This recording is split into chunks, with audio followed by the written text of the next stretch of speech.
Olá pessoal, estamos em mais um Chácara Talk, agora de número 60. E hoje eu vou ter aqui a companhia do meu amigo Thiago Jaqueto, que juntamente comigo tem estado na equipe pastoral da nossa comunidade Chácara Primavera, aqui em Campinas. E como sempre temos aí o apoio na área técnica do Áquila, que está sempre nos ajudando nesse esforço comum aqui. E nesse episódio eu queria, como a gente ficou aí algumas semanas sem soltar um episódio do Chácara Talk, nós vamos fazer o seguinte: durante metade do nosso podcast, nós vamos conversar sobre algumas perguntas que foram feitas relacionadas às mensagens anteriores às nossas reflexões contra a cultura, a vida e missão, sem prédios e eventos. E depois, durante a segunda parte do nosso podcast, nós vamos conversar sobre dois textos altamente controversos e polêmicos, que estão na primeira carta de Pedro. Um que estava no texto que foi alvo da reflexão do pastor Thiago Jaqueto no último domingo. Se você ainda não viu essa reflexão, eu encorajo você a vê-la e ouvi-la. Muito boa palavra. E o outro texto controverso e polêmico de 1 Pedro está justamente no texto que nós vamos fazer uso para a nossa reflexão no próximo domingo, às 10 horas da manhã, e aí que estará sob a minha responsabilidade. Então, Thiago, está tudo bem com você? Como que você está? Oi, Ricardo, tudo certo, graças a Deus. Mais uma vez, uma alegria estar com você aqui. Joia, pronto para a gente bater um papo sobre as perguntas que foram feitas aqui para a gente e sobre aqueles textos que você tanto gosta de falar sobre eles? Mais ou menos, né? Porque se Lutero não sabia a respeito do texto, quanto mais a gente aqui, mais a gente pode tentar. Bom, Lutero vai ser o nosso refúgio, né? Porque se ele olhava esses textos e dizia, olha, eu não sei quem somos nós para saber, como você disse na reflexão do último domingo, né? Pois é.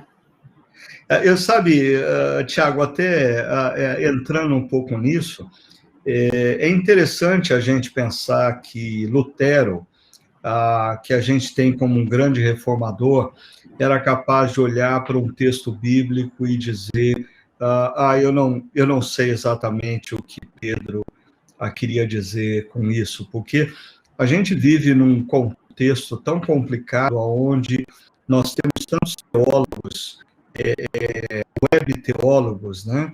Aonde eles fazem afirmações tão categóricas, parece que eles têm certeza de absolutamente tudo. Eles sabem, talvez, mais do que o próprio Espírito Santo, que inspirou a palavra de Deus, e aí parece que na nossa espiritualidade atual não existe espaço para dúvida, não existe espaço para fraqueza, não existe espaço para eu olhar para um texto e dizer, isso pertence ao mistério de Deus, eu não saberia dizer. O que você acha? Você acha que é por aí mesmo? Completamente, Ricardo, porque a teologia, ela é uma atividade humana, e como uma atividade humana, ela é marcada pela limitação, pelas falhas, pelas incoerências humanas, né?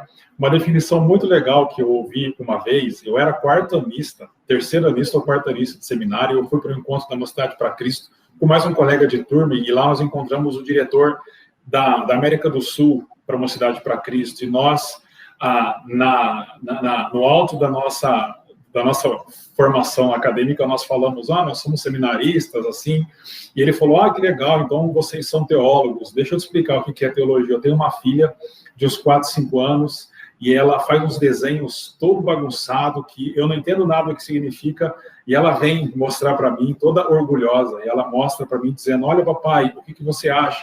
Aí eu pego aquele desenho, eu não entendo nada do que ela está dizendo, o que ela pintou, mas eu passo a mão na cabeça dela e falo assim, parabéns, filha, muito bonito o que você fez. Aí ela sai orgulhosa do desenho que ela fez.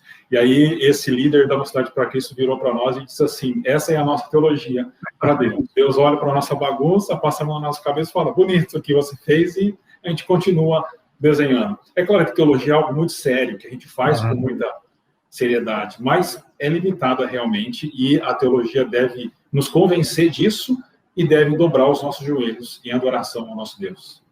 Eu acho que, assim, uma coisa que a gente precisa sempre ter em mente quando lida com a Bíblia e, consequentemente, com a teologia, é o perigo da arrogância, é o perigo de nós lidarmos como os detentores da verdade e não existir espaço para dúvida, porque isso vai nos assemelhar àqueles que resistiam à própria palavra de Jesus, os fariseus, os escribas, os mestres da lei no tempo de Jesus, né?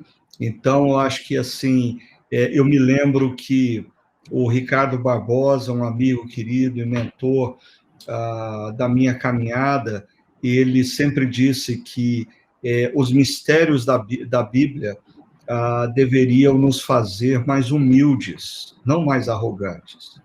Os mistérios existem não para serem desvendados, os mistérios muitas vezes existem para nós admitirmos a nossa limitação, a nossa incapacidade de compreensão de tudo que Deus é e de tudo que Ele está fazendo na história. Sem dúvida. Deus não cabe na nossa caixinha teológica, né? Absolutamente não. Legal, mas deixa eu ir aqui para uma pergunta que o Matheus Feliciano fez. Matheus, que tem estado envolvido num projeto social muito bonito aqui na cidade de Campinas, e ele diz assim, o conforto econômico na cultura vigente no nosso país confronta a consciência peregrina e desapegada que Pedro trata em sua primeira carta? Ou seja, o Matheus está nos provocando para a gente falar um pouquinho sobre essa ênfase de Pedro de chamar os cristãos de peregrinos, né, de pessoas que estão de passagem na história e no mundo, com essa nossa cultura consumista que nós vivemos, aonde nós passamos a nos apegar a tantas coisas, a tantos bens. Então, a provocação do Matheus é essa. O que você acha? Você acha que o que Pedro nos traz nos confronta no contexto que nós vivemos da cultura consumista? Sem dúvida, sem dúvida. Usando a linguagem que o Matheus usa na pergunta, o nosso conforto, principalmente da igreja ocidental, pode confrontar, sim, essa ideia de peregrinos, de forasteiro, pelo menos por duas razões, eu penso. Primeiro, porque esse conforto pode fazer com que a igreja esqueça a sua vocação, a sua missão, da qual sofrer faz parte, né? E o sofrimento nunca é confortável. E também pode fazer com que a igreja esqueça o seu destino, a sua esperança. A vida aqui pode se tornar muito confortável quando a gente esquecer o que nos espera no futuro. E isso realmente é uma realidade da igreja ocidental, principalmente igreja em países mais ricos ainda que o Brasil, né? Mas eu queria só terminar lembrando também que a gente não pode demonizar esses avanços econômicos que nós temos, porque parte deles é fruto até da cosmovisão cristã do trabalho. Então, o cristão, principalmente o cristão protestante, enxerga o trabalho de uma forma que automaticamente gera riquezas, gera um conforto, e essas riquezas podem ser usadas e devem ser usadas, né, para glória de Deus. Então, eu concordo com o Matheus, que pode sim, mas a gente não pode também demonizar tudo isso. Há um equilíbrio sempre saudável.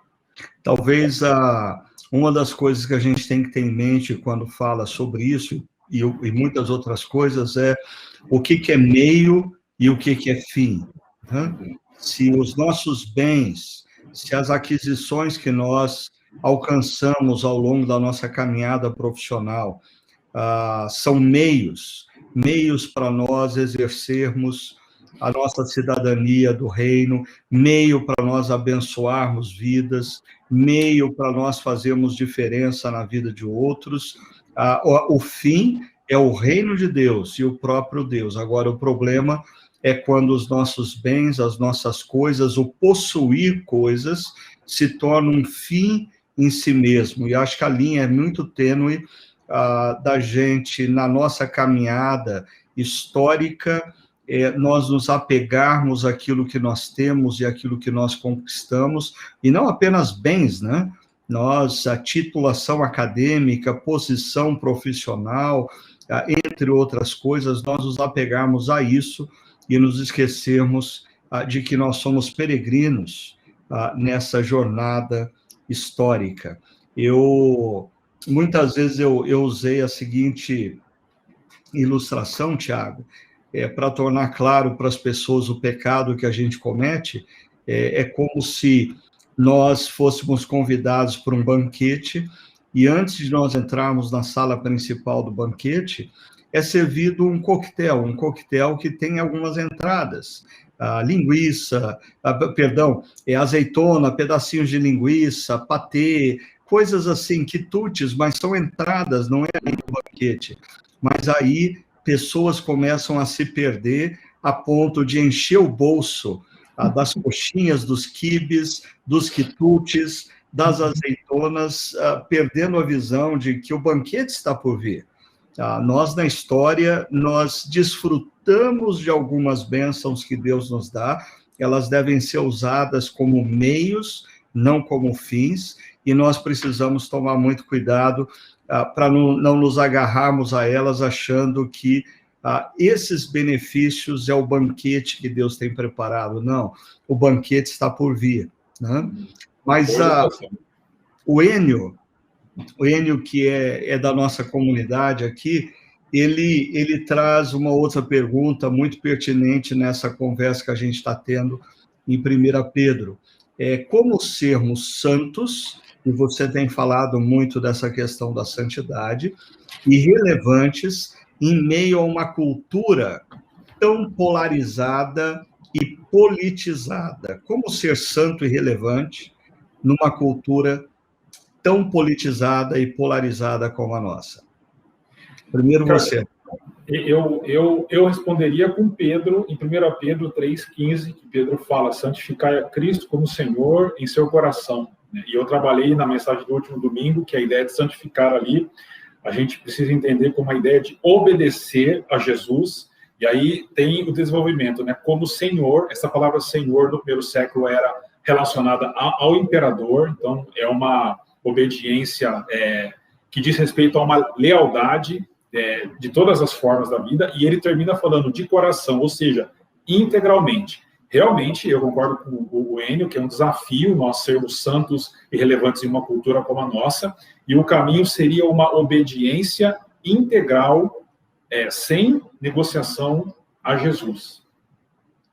Legal, eu complementaria isso aí, algo que, Tiago, eu confesso que eu mesmo me surpreendi, eu não tinha a ideia do quanto Pedro enfatizava a questão da mansidão nessa carta. Quando eu comecei a ler e a estudar essa carta para poder pregar, eu me surpreendi, assim, como esse é um tema recorrente. E eu acho que a mansidão tem tudo a ver com a forma de nós sermos santos e relevantes numa cultura polarizada e politizada, né? Porque a mansidão nos ensina o caminho de nós assumirmos posição sem agredirmos, de nós mantermos uma postura sem oprimir o outro, sem cancelar o outro. E eu não sei se você concorda comigo, mas à medida que a gente começou a falar sobre a mansidão como um sinal do cristão, para mim começou a ficar tão claro o quão difícil tem sido para os cristãos na cultura atual, politizada e polarizada, se parecerem com Cristo nesse aspecto, que era conhecido como alguém manso, assumia posições sem deixar de amar, assumia posições sem fazer disso uma agressão, né? Sim, sem dúvida. E hoje esse é um desafio ainda maior, pensando no nosso cenário brasileiro, sem sombra de dúvidas. E aí nós temos uma outra pergunta da Fernanda. Fernanda, ela diz: olá, Chácara, olá, pastor Ricardo, eu estou super animada com o tema contra a cultura, eu também estou. Minha pergunta é, pensando na conciliação entre as nossas vontades, e ela coloca entre parênteses, o ambiente da cultura no dia a dia da nossa vida e o servir a Deus, conciliar as nossas vontades, o ambiente da cultura com o servir a Deus. Como podemos tomar decisões mais consistentes e que nos acrescentem no sentido de criar laços íntimos com Deus? O que você acha, Thiago? Essa é uma pergunta bem complexa para responder, mas tentando ser simples aqui, lembro aquilo que João fala na primeira epístola, que nós não podemos amar a Deus a quem nós não vemos se nós não amamos as pessoas que estão diante de nós. Então, eu diria que as decisões mais consistentes que podem acrescentar esses laços mais íntimos com Deus diz respeito às relações que nós temos interpessoais. Trazendo o exemplo da mansidão que você trouxe na pergunta e na resposta anterior, nós precisamos ser pessoas mansas, no sentido bíblico da palavra, né, como Jesus, e eu acho que nessas relações humanas pautadas por princípios bíblicos, nós vamos acrescentar muita coisa na nossa relação com Deus, porque a fé cristã, diferente de outras expressões religiosas, como o judaísmo né, no Antigo Testamento, exige uma boa e justa relação com o próximo, não apenas só com Deus, mas com o próximo. Então, eu diria que nós podemos tomar decisões em nossas relações interpessoais. Legal. Eu confesso, quando eu li a pergunta aqui da Fernanda, uma palavra que me gerou um certo desconforto foi a palavra conciliação. Conciliar a nossa vontade, e ela colocou entre parênteses o ambiente da cultura do dia a dia, com o servir a Deus. Porque, para mim, talvez tenha gerado incômodo, porque eu acho que se você quer uma vida íntima com Deus, talvez não exista conciliação entre o que a cultura impõe e nos oferece como caminho e o que Deus nos coloca como caminho dele. Inclusive, no próximo domingo, nós vamos estar estudando um trecho onde Pedro deixa isso muito claro. Se a Fernanda estiver nos ouvindo, eu convido ela para estar com a gente, aonde Pedro vai falar sobre a ruptura, que nós, como cristãos, precisamos perceber qual é o caminho que a cultura nos coloca e nós precisamos romper. Então, existem momentos que, para a gente viver uma vida de intimidade com Deus, não existe como conciliar, mas existe como optar. E optar pelo que Deus diz, optar pela vontade de Deus, que vai soar, como nós vamos ver, eu já estou aqui adiantando a pregação do próximo domingo, mas que gera um profundo incômodo naqueles que vivem inseridos na cultura, porque eles não conseguem entender por que nós não assumimos a vida que eles assumem. Então, isso vai gerar insultos, vai gerar perseguições, mas esse, às vezes, é o caminho que nós temos que trilhar, segundo Pedro. E aí, Tiago, a gente tem aqui uma colocação da Ana. Por sinal, ela faz menção de uma frase que eu creio que a gente até já comentou aqui no podcast, mas eu acho que vale a pena a gente voltar nessa frase. Ela diz assim: como comungar com irmãos que pensam tão diferente de mim? Acho que está associada aí ao que o Enio trouxe para a gente, né? E ela diz: é a questão política que está pegando. Até li uma frase que me identifiquei no Facebook. A frase é a seguinte: eu tenho saudades de quando os crentes queriam que eu aceitasse a Jesus e não o Bolsonaro. Confesso que tanto mais o assunto confesso que tenho mais assunto, mas que não sai da boca dos irmãos essa questão. Então, a Ana aqui, ela está perguntando para a gente como que ela pode ter comunhão com pessoas que ela pensa de forma tão diferente. Você teria alguma dica para ela, Tiago?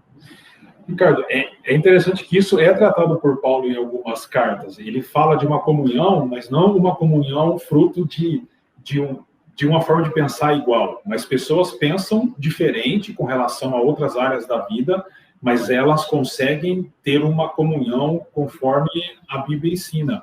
E o fator unificador dessa comunhão com pessoas que pensam diferente sobre outras coisas é a presença de Jesus e a lealdade a Jesus. Então, eu responderia a Ana que a lealdade última a Jesus é o fator de comunhão possível, né? O que está dividindo a igreja é que as pessoas têm lealdades últimas a outras pessoas, a outras ideologias, a outros partidos, que não a Jesus. Então, as pessoas podem ter perspectivas diferentes, mas se elas tiverem uma lealdade última a Jesus, esse vai ser o fator de unidade da igreja. Agora, eu também quero lembrar a Ana, que é um risco que a gente corre, de achar que só os outros estão errados e não a gente. Então, a gente precisa tomar cuidado também se nós não estamos sendo um fator de desunião nessa soma aí, porque a nossa lealdade última não é a Jesus. Legal, e tanto a pergunta da Ana como a sua resposta traz à minha mente uma situação que eu conheci alguns anos atrás, de uma igreja em Brasília, que no conselho dessa igreja, era uma igreja presbiteriana, dentre os presbíteros, existia ali um presbítero que havia sido, durante a vida toda, professor universitário, durante a década de 60, 70, militante político de esquerda. Ele foi preso, ele foi torturado no doicode, mas no mesmo conselho da igreja existia ali um militar da reserva, do alto comando, alguém que durante o regime militar ocupou posições estratégicas, inclusive no doicode. Mas, assim, eles eram, então, pessoas que tinham uma perspectiva de vida completamente diferente, mas o que havia unido a história dos dois foi a compreensão de quem é Jesus e a rendição a Jesus como a realidade última, como aquele a quem eles servem. E isso os uniu, né? Apesar das histórias tão opostas. E isso me lembra também do próprio grupo de Jesus, onde você tinha ali Mateus, um publicano, alguém que era tido pelos judeus radicais como um traidor, um judeu vendido aos dominadores de Roma.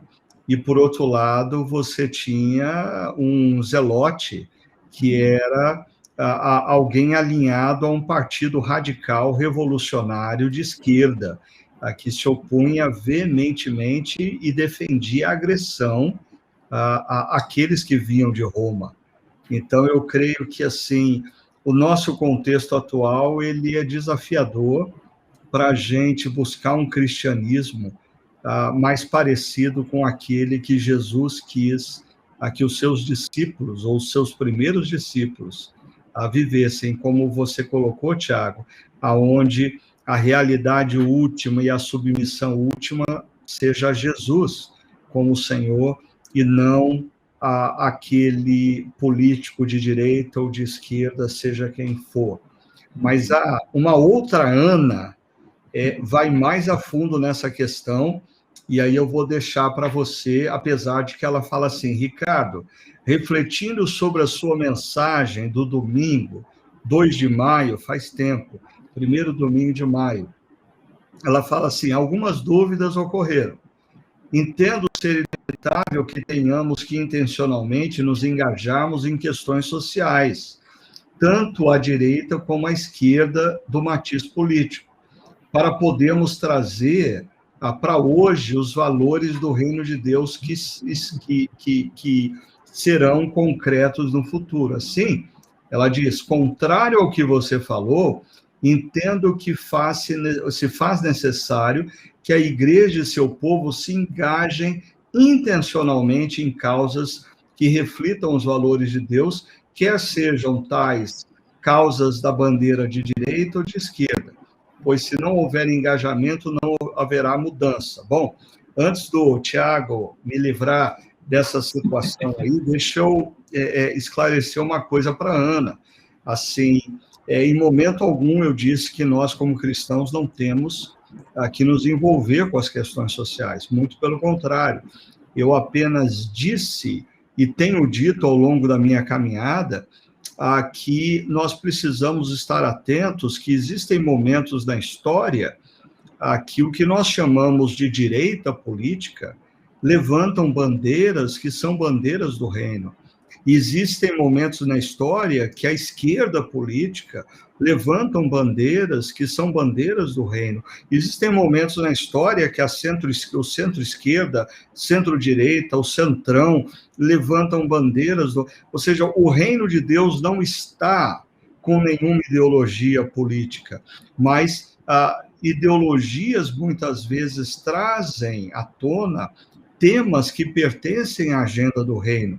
E aí, o meu posicionamento há muitos anos tem sido aquele que o Francis Schaeffer chamou de cobeligerância. Apesar de eu não pertencer àquele grupo, eu posso cobeligerar com eles naquele tema. Apesar de não concordar plenamente com eles em todas as coisas, naquela questão, eu posso dizer, eu vou entrar nessa causa, eu vou defender essa causa, porque ela é uma causa atrelada à agenda do reino. Talvez uma das coisas que a Ana coloca aqui na pergunta dela, talvez ela nem quis dizer isso, mas eu acho perigoso quando a igreja, enquanto instituição, começa a tomar partido. Uma coisa é a igreja equipar os crentes com a cosmovisão cristã, para que eles sejam capazes de olhar para o mundo, perceber o que está acontecendo, ter senso crítico para com a cultura e estarem equipados com os valores do reino, para agirem nas mais variadas áreas da vida como cidadãos do reino de Deus. Outra coisa é quando a igreja, enquanto instituição, vem se aliar a uma ideologia, quer de direita, quer de esquerda.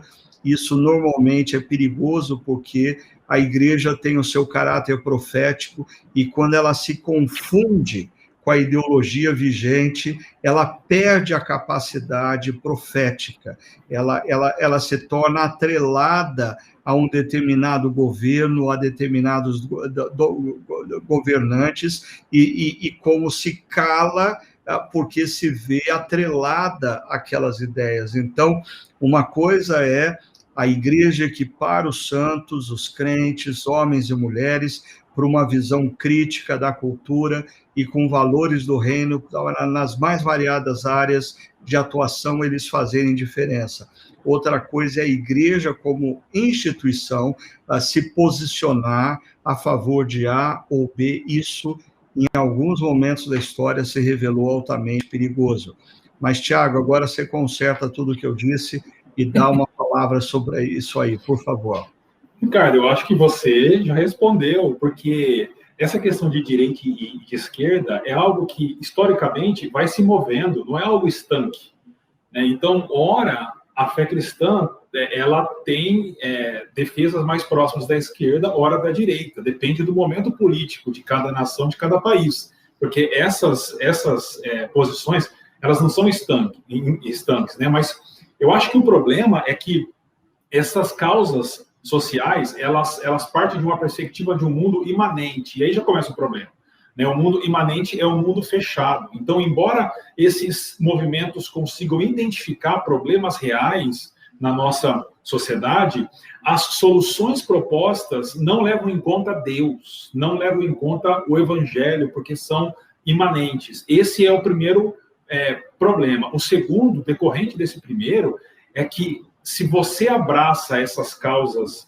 sociais através desses movimentos, esses movimentos exigirão da igreja que abrace a causa como um todo. E aí nós seremos compelidos à idolatria, porque desde que esse é um movimento, ou são movimentos imanentes, eles têm ídolos, porque não tem uma esperança no Evangelho, né, em Deus, numa outra realidade. Então nós seremos obrigados a abraçar a causa como um todo, e isso implica em idolatria. Esse é o segundo problema que eu vejo. E o terceiro, e eu acho que esse é o mais sério, é que abraçar essas causas não significa a resolução dos problemas, porque, para mim, esses movimentos, de novo eu digo aqui, eles conseguem identificar até os problemas, mas a solução que eles apresentam, elas não são reais. O que eu quero dizer com isso? Pensa num homem que é machista, e aí você tem todo movimento feminista contrário a isso. Eu entendo, posso estar errado, sabe, honestamente, mas eu entendo que os movimentos não conseguirão transformar o coração daquele homem. Ele vai continuar sendo machista. O máximo que vai acontecer é ele ficar um pouco inibido de manifestar seu machismo. Agora, quando o evangelho é apresentado, e aí é o que você falou, a igreja precisa apresentar o evangelho, o coração desse sujeito é transformado. E aí ele deixa de ser machista e passa a enxergar a mulher, por exemplo, na perspectiva bíblica, com toda a sua dignidade, né, com todo o seu valor que a gente encontra na Bíblia. Então, eu sei que tem muitos cristãos com boa vontade que advogam da igreja abraçar essas causas. Eu já fui criticado por falar contra isso, mas eu entendo que a igreja tem seu papel, como você disse, e se nós abraçarmos essas causas, nós estaremos em um caminho de ineficácia e de idolatria. É interessante que, assim, algumas dessas causas que nós mencionamos, elas são causas que o cristão, de fato, deve se envolver, né? Agora, o perigo é quando o cristão perde a concepção de que nós estamos inseridos num mundo instável. O mundo e o sistema que nós vivemos é instável. Não era para ser assim. E que a redenção de todas as coisas sempre será e sempre foi o Evangelho de Jesus. Então, uma coisa, por exemplo, como você fez menção, do homem machista. Uma coisa é eu defender o direito da mulher. Outra coisa é eu passar a defender o direito da mulher de tal maneira que eu perco a noção da realidade e começo a achar que a mulher vai ser honrada e vai ter dignidade plena através da minha luta histórica e a luta na sociedade, ou seja, esse é um processo de autorredenção, e isso exclui o Evangelho. Agora, eu dei o exemplo, espero que os nossos ouvintes não se agarrem no exemplo e se esqueçam do princípio, mas o princípio nós como cristãos devemos nos envolver com todas aquelas causas atreladas à justiça, à verdade, à dignidade do ser humano, sem nunca nos esquecermos que nós não vamos alcançar na história a plenitude da justiça, a plenitude da dignidade humana sem o Evangelho de Cristo. Então, aí é quando nós substituímos o Evangelho que transforma tudo e a todos pelas ideologias, achando que é a nossa luta histórica que vai fazer novas todas as coisas. Não, quem vai fazer novas todas as coisas é o Rei do Reino, o Senhor Jesus. Né? Agora, eu tenho uma aqui que eu acho que ela tem mais a ver com você, porque eu me lembro de você ter feito menção disso em uma das suas reflexões, tá? A pessoa não se identifica, E isso já, às vezes, é sinalização de que aí vem bordoada. Mas, nem tanto. A pessoa faz menção acerca da mansidão, dizendo que, a partir de Romanos 7, a verdade é que, às vezes, a gente faz o que a gente não quer e o que a gente queria ou desejava fazer, a gente não consegue fazer, e a pessoa faz uma primeira pergunta, que é: será que o exercício da mansidão é algo que depende de mim ou depende plenamente da ação do Espírito Santo em mim? Ou seja, é o Espírito Santo que vai me fazer manso. Eu não tenho muito o que fazer. A segunda pergunta, ele fala sobre a dificuldade de não revidar. Então, não revidar quando é agredido, não revidar quando é ofendido, porque ele diz que, assim, não revidar não é uma forma de você contribuir para que a injustiça se prolifere? Vamos lá, né? A primeira pergunta dele é bem complexa também, mas vamos tentar responder. Mas eu diria que a mansidão bíblica, ela não é fruto de um desenvolvimento moral ou ético nosso. Porque, como eu falei no último domingo, usando o exemplo lá da tia Cori, que perdoou, que foi mansa com o algoz da sua família, essa mansidão, essa resposta, só pode vir de algo divino, não é humano. Né? Porque no nível humano é lei de talião, é dente por dente, olho por olho. Mas o Espírito nos capacita a vivermos dessa maneira. Então, eu diria que o nosso papel é de rendição. Nós precisamos nos render a Jesus, nos render ao amor de Jesus, a entrega de Jesus, e entender isso. Então, como Paulo fala, né, Cristo vive em mim, já não sou eu quem vivo, então nós conseguiremos viver de uma maneira mansa, como Jesus diz: aprendam de mim, porque sou manso e humilde, lá em Mateus 11, 29. Então, a mansidão é fruto de Cristo em nós. E o nosso papel é rendição, porque a gente está lutando demais com as nossas forças e não vamos para lugar nenhum com as nossas forças. Então, é necessário desistir de lutar com as nossas forças, uma rendição ao amor e à entrega de Jesus e uma vida nele. Agora, aquela questão de não revidar precisa ser entendida melhor, porque quando Jesus diz: se alguém te der numa face, você vira outra, o que Jesus está falando ali não é de um soco no rosto, mas é de um tapa de costa de mão, né? Pum, é um tapa para humilhar. Agora, por exemplo, se a pessoa está no trabalho e alguém faz uma denúncia contra ela, mentirosa, não é bíblico ela ficar quieta e aceitar a denúncia como se ela tivesse feito algo errado e tá bom. Não é isso que o texto bíblico está ensinando. Ela tem que ir ao chefe e mostrar que ela fez o certo, né? Mas quando nós sofremos injúria, calúnia, por causa da nossa fé, por causa do nosso estilo de vida, é isso que o texto está dizendo, é isso que a Bíblia ensina, que nós devemos suportar essas aflições e mais, e entendê-las como bem-aventuranças, motivos de felicidade para nós. Legal. Eu creio que existem momentos na vida em que nós nos deparamos com situações em que nós somos injustiçados e nós olhamos o cenário e não vemos alternativas para reivindicar a justiça, ou talvez momentos em que a gente perceba que a fazer justiça a si mesmo não é o caminho que Deus quer para nós. E aí, eu acho que existem momentos que nós precisamos pegar a nossa causa e entregar a Deus, como Moisés fez quando Arão e Miriam questionam a liderança dele, e o texto diz que Moisés entregou a sua causa a Deus, né?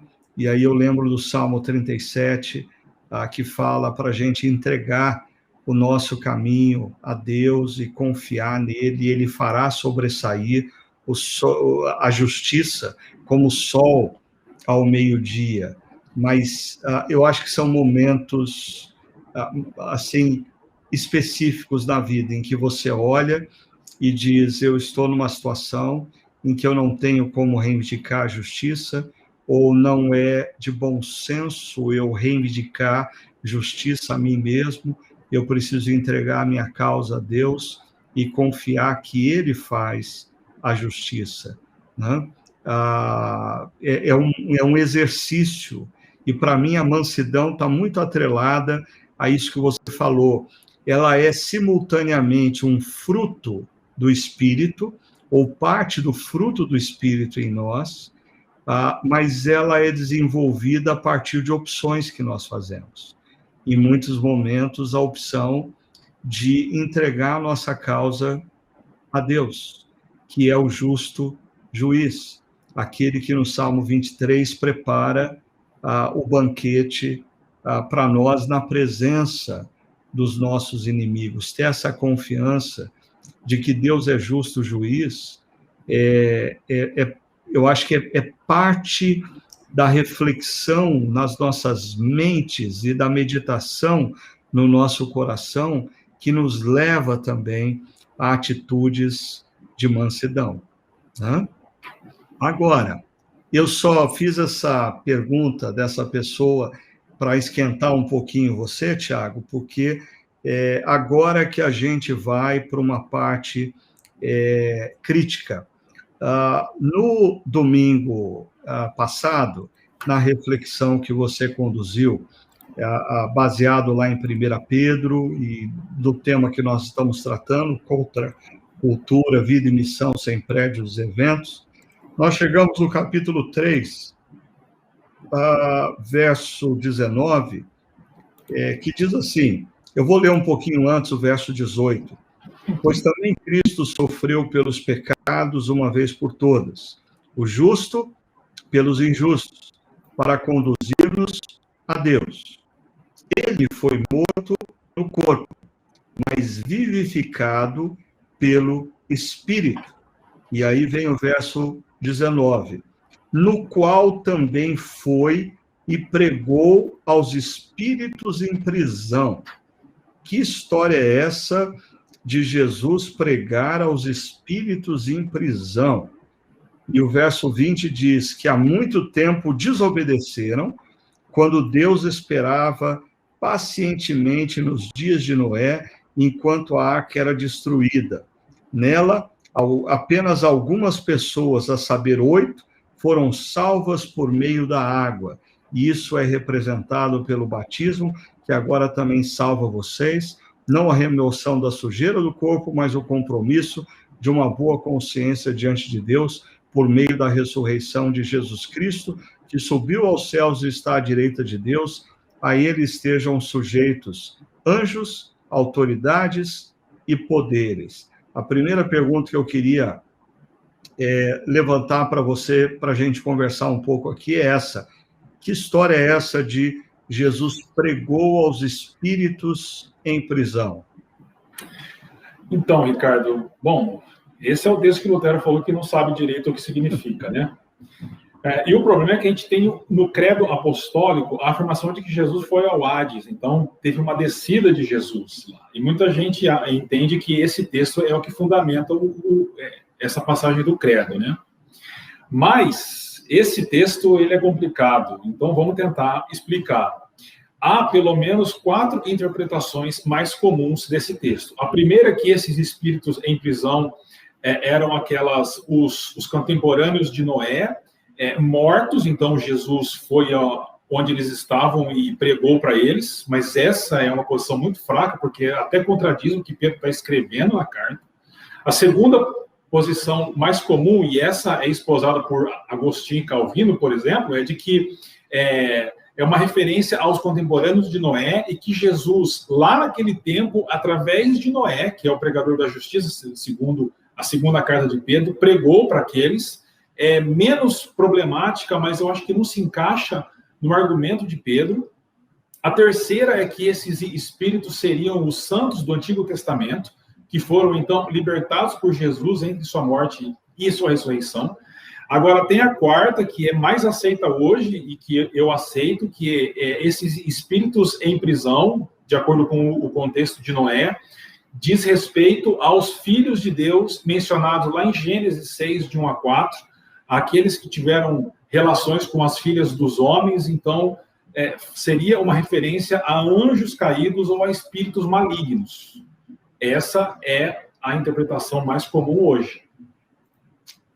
Eu estou com você. Eu não sei se você falou que essa é a mais comum, eu não sei se essa é a sua, mas eu gosto dessa quarta opção que você coloca, até por duas questões. Primeiro, a referência no texto aos tempos de Noé, onde a gente tem essa discussão sobre os filhos de Deus e as filhas dos homens, há uma referência a anjos decaídos que se misturaram com as filhas dos homens, né?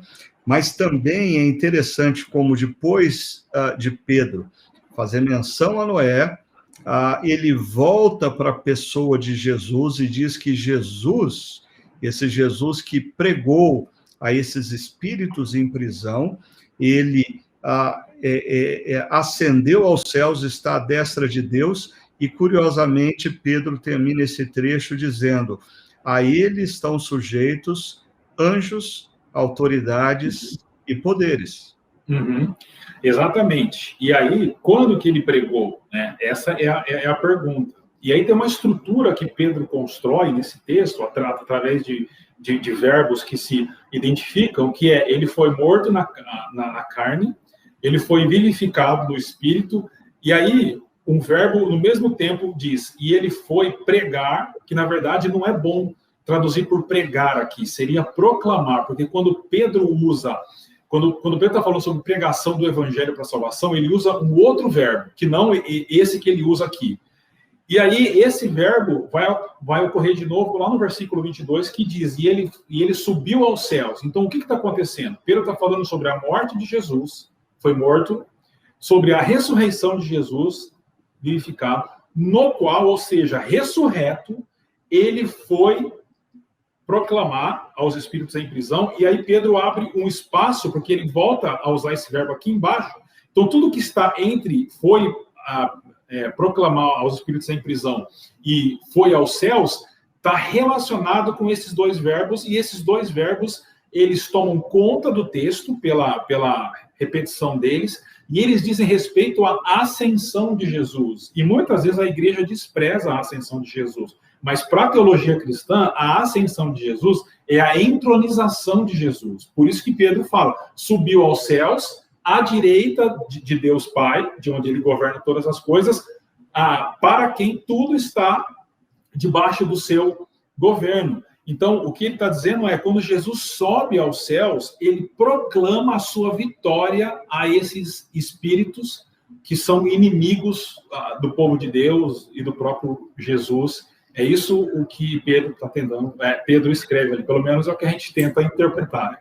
E eu acho que uma última coisa sobre esse texto que serve como reforço ao que você está pontuando para a gente, é a palavra grega que é usada aqui para espíritos, né? Uhum. E me parece que não é uma palavra usada no Novo Testamento para se referir a seres humanos ou a alma humana. Isso. Sobre isso? Isso, só uma vez acontece isso, mas ainda há palavras que deixam claro disso, que é Hebreus capítulo 12, versículo 23. Quando Pedro, por exemplo, se refere a pessoas, ele usa a palavra que a gente traduz para a alma, né, que é psikai, ou psique, para a alma. É essa palavra que Pedro usa para se referir à pessoa.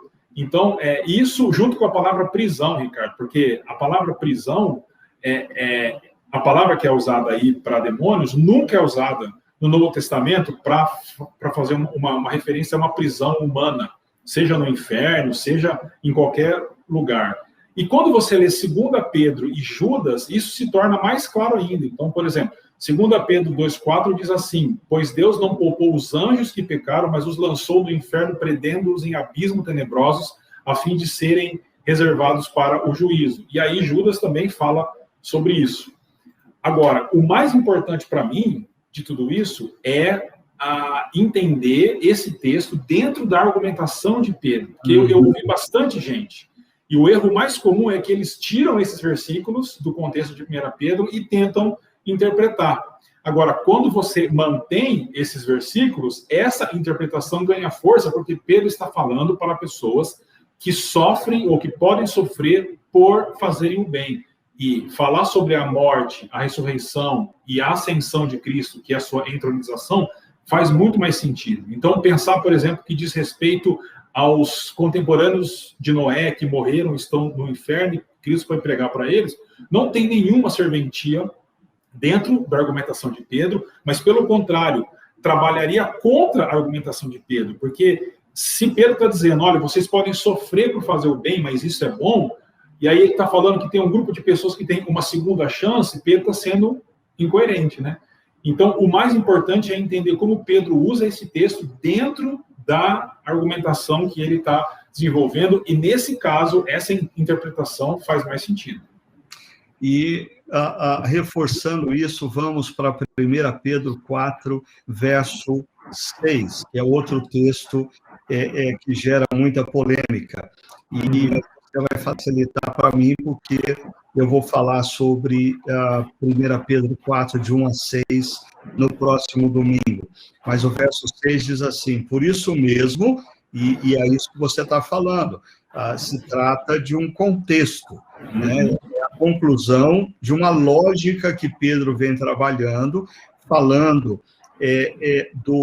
da perseguição que os cristãos estão enfrentando, gerando sofrimento, o que Jesus sofreu e como Jesus foi exaltado, e aí, por isso mesmo, o evangelho foi pregado também a mortos, para que eles, mesmo julgados no corpo segundo os homens, vivam pelo Espírito segundo Deus. Eu vou repetir o texto, porque eu sei que tem gente que escuta o nosso podcast correndo, na academia, ou dirigindo, e não está com uma Bíblia na mão. Então, olha só, diz assim, por isso mesmo, o evangelho foi pregado também a mortos, para que eles, mesmo julgados no corpo segundo os homens, vivam pelo Espírito segundo Deus. Tiago, eu tenho a certeza de que quando você estava explicando 1 Pedro 3,19, tinha gente pensando assim, mas esse texto de 1 Pedro 4, 6 vai desmentir tudo que o pastor Tiago está falando. Como que você sai dessa? Bom, eu saio da seguinte forma. Esse texto, como você falou, ele está relacionado ao que vem antes, porque na carta de Pedro não tem capítulo e nem versículo, era tudo corrido e você tem que entender a argumentação dele, né? Então, nos versículos 1 e 2, Pedro deixa claro, do capítulo 4, Pedro ele deixa claro que ele está falando da temática do sofrimento e de como os cristãos e as cristãs deveriam viver, conforme ele ensina na carta. Versículos 3 e 4, ele fala de como aqueles que fazem parte das igrejas viviam antes. Então, viviam uma vida imoral, né, idólatra e assim por diante. E então, aí vem o texto que você leu, os versículos 5 e 6. É importante pontuar algumas coisas. Primeiro, todas as ocorrências da palavra mortos na carta de Pedro, que é capítulo 1, versículo 3 e versículo 21, e nesses dois versículos, elas deixam claro que se trata de uma morte literal, apontam para um sentido literal. Outra coisa que é importante, quando diz assim, que foi pregado aos mortos, a palavra para pregar aqui é evangelizar. Então, é o verbo que Pedro usa para pregação do evangelho para salvação, diferente do versículo 19 do capítulo 3, que não é essa, é outra, né? Então, aqui é uma pregação do evangelho para salvação. E aí, quando você lê o texto de maneira mais corrida, eu leio de novo aqui só para deixar claro, versículos 5 e 6, né?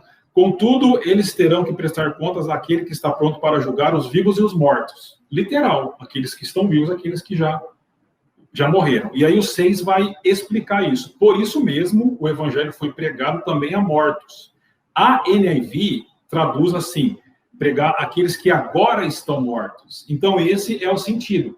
Pessoas que ouviram do evangelho e no momento da escrita da carta já tinham morrido. Então, quando Pedro fala isso, ele está dizendo que ele está fazendo uma referência àqueles que ouviram do evangelho, mas no momento da carta eles estavam mortos. É o que Paulo vai falar em 1 Tessalonicenses capítulo 4, os que dormem no Senhor. Não é tão difícil assim. Só ajudando aí a turma, que NIV é a nova versão internacional, né? Em inglês.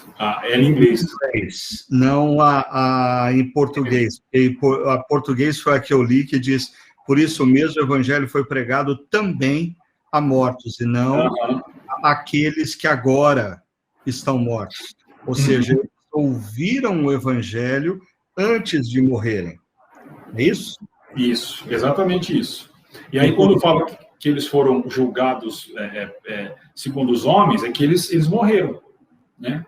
A morte é o julgamento para todos os homens, mas eles podem viver pelo Espírito, espiritualmente, porque o Evangelho foi pregado para eles. Uhum. Eu acho que o importante às vezes, as pessoas, principalmente aquelas que gostam de discussões bíblicas, eu lembro que eu cresci numa igreja que a aula da escola bíblica dominical era considerada boa quando terminava em discussão. Ou hoje a aula foi boa, né?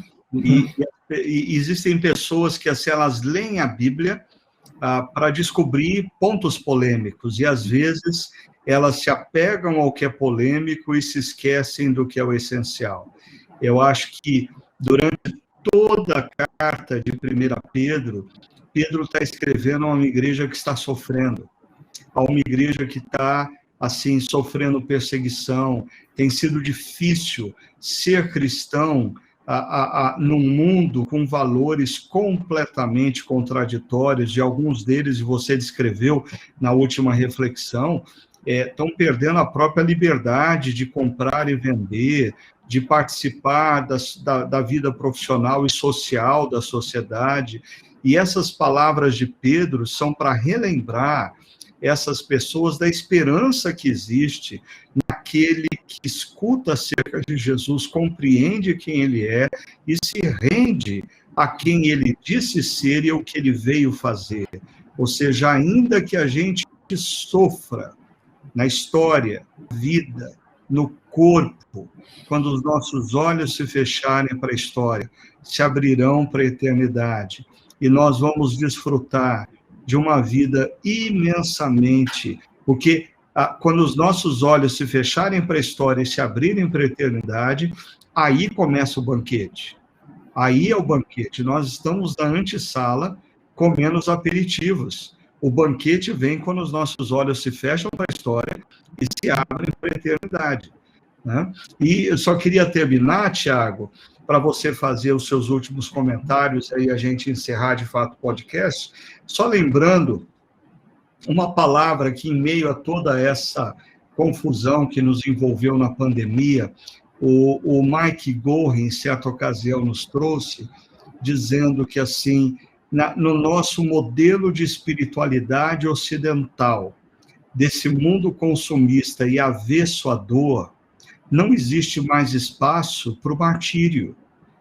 E a palavra testemunho, que a gente tanto diz, nós temos que ser testemunhas de Cristo, no grego, é a palavra martírios, né? Ou seja, a gente tem que tomar cuidado nós estamos passando um momento de dor, de sofrimento, sim, mas o que o Mike Gorin alerta, no mundo ocidental, uma cultura caracterizada pelo prazer e avessa à dor, não existe lugar na espiritualidade cristã para o martírio, para a dor e o sofrimento por Jesus. E parece que é isso que Pedro enfatiza muito, né? O que você poderia nos dizer para finalizar? Ricardo, não tem como discordar disso, porque a gente percebe uma igreja e uma teologia secularizada que busca realmente o prazer, o conforto, e o que Pedro faz, e tem sido muito proveitoso essa série de mensagens, porque é realmente contracultural, é nos desafiar um estilo de vida completamente diferente, né? Mas o ponto que eu queria enfatizar aqui é que esse estilo de vida completamente diferente, que encara o sofrimento por causa do Evangelho, por causa de Jesus, por causa do estilo de vida conforme a vontade de Deus, não vem de nós mesmos. Nós precisamos nos rendermos ao amor e à entrega de Jesus, como eu já falei aqui, para que nós possamos, para que Cristo viva em nós. E aí nós conseguiremos ser realmente mansos e enfrentar o mundo desse jeito. É realmente contracultural e só capacitado pelo Espírito a gente precisa, a gente consegue fazer isso, né? Mas nós temos parte nisso, nós temos parte no sentido de realmente nos entregarmos a Cristo e a buscarmos um crescimento espiritual. Isso vem através dos meios de graça, como leitura, oração, grupo pequeno, participação nos encontros da igreja, mesmo que online por enquanto, né?